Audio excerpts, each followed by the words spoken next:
Manpack na Jiribam gi phamung yangkai leiba hospital gi fibam yengsinkhre. Hospital aduda awatpagi awatpa ngakta ngairamada Manpack ki luchingba ama oiriba Jitendra na pendaba phongdokhre.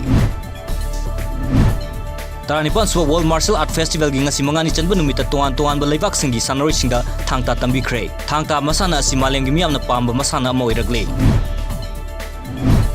Jiribam district la leiba lenga ki school sing matam sanga midyeng changdabana awatpana pik thalhori.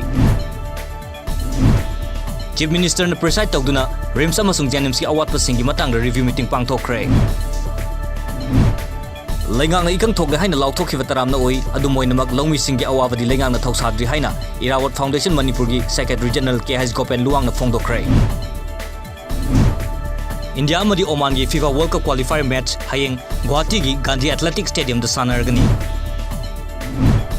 Midday meal workers singa makhoi gi tandun lakpa dabi sing pitok tabagi mayokta ngasi bharat ki mafam khudingmakta changsim kiba khongjang gi saruk ama oina lamdam asigi midday meal workers singa su wakan from sathakre.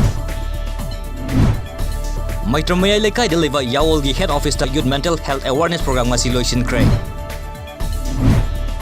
Ngarang numidang Thawal district police ki kangbu ama na khangwok sorok wang mada leba Laisram Borjan ko mioi ama yungau liter chahunga pona na fagat pangam kre. Kuntaruk suba Northeastern State amadi Central Police Organization singi DGP amadi IGP singi conference hayengdagi Dimapur da pangthoklagani. Numini ni chubda chathagadawriba conference asida Manipur gi DGP amadi IGP sing su saruk yagadawri.